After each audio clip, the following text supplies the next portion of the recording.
नमस्कार मित्रांनो, स्वागत आहे आपल्या सर्वांचं आणखी एका नवीन व्हिडिओमध्ये. मित्रांनो, 14 तारखेला शनिवारी प्रभाकरराव घारगे यांच्या वाढदिवसानिमित्त व गणेश उत्सवानिमित्त आयोजित भव्य एक बैल एक आदत बैलगाडा शर्यतीचं जंगी मैदान पेडगावच्या फाटीवर भरणार आहे. मित्रांनो, महाराष्ट्रातलं सर्वात मोठं एक बैल एक आदतचं असं हे मैदान असणार आहे.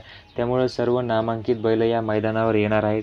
या मैदानावर प्रथम क्रमांकाचं बक्षीस असणार आहे 2,55,000 रुपये. त्यामुळं सर्व नामांकित बैल येणार आहेत आणि सर्व नामांकित बैलांची टॉप पैरे झालेले आहेत. एक बैल एक आदत असे टॉपची पैरे या मैदानासाठी झालेले आहेत. मित्रांनो, उद्याच्या मैदानामध्ये आपल्या सर्वांचा लाडका रुस्तम हिंद सप्तहिंद केसरी बकासूर देखील येणार आहे आणि बकासूरचा पायरा देखील टॉपचा झालेला आहे.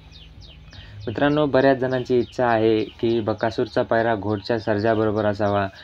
गाडी चांगली पळते. बकासूर आणि घोटचा सर्जा उद्याच्या मैदानामध्ये दिसावेत. पण मित्रांनो, बकासूरचा पायरा घोटच्या सर्जाबरोबर नाही आहे.